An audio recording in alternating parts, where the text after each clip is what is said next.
you have every reason not to follow Christ, but you did. What do you tell that young lady? And we close. I may have every reason, but I don't have every right, because he did so much more for us than what we've ever been through. And who am I to discount the price that Christ paid on the cross? And so, but I say this to those who are struggling with the depression, or perhaps in this quarantine time and you've spent too much alone with your own thoughts. There's a couple of things. I love the verse in the Bible that says, whatsoever is pure, good, holy, think on these things. And let me give you a practical way of thinking on these things. I think one of the greatest gifts in our mental health arsenal is Post-it notes, or just a little square piece of paper.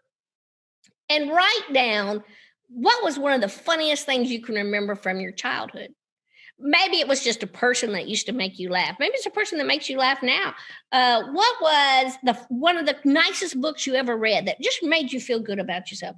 What's one of the best days you've ever had in your life? Maybe it was your wedding day, or maybe that was the worst. Maybe. Or maybe it was the birth of a child. Maybe it was something you accomplished. You graduated from high school. Whatever that is that the minute I started talking about good stuff, write those down. Put a Post-it on each one. And then you put it on your fridge or your mirror, wherever you're going to look constantly. And the reason I tell you that, it's real quickly to lament the sad stuff. Oh, my sister's gone. My mother's dead. My husband's gone. I'll never have sex again, and you just write all that down. It's easy to write the bad stuff. I try to encourage people to write Post-it notes of victories and fun and hilarious. And maybe it's just a funny picture out of a magazine. Cut it out and tape it everywhere where you'll see it. Excuse me.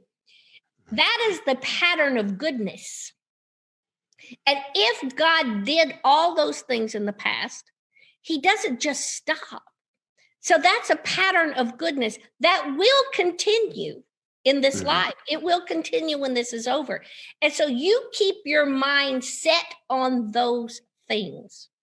And don't let the devil have one moment of reminding you of all the bad stuff. So you think on those things, and that keeps your mind busy. Maybe it's a day that you can spend scrapbooking or going through magazines and cut out the funniest picture you've seen in a magazine, or the dumbest advertisement you've seen in a magazine.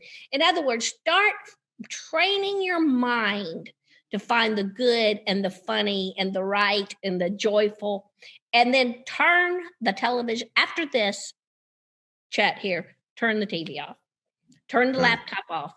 Spend some time, breathing in nature and keeping the lights on if it's cloudy outside. Playing.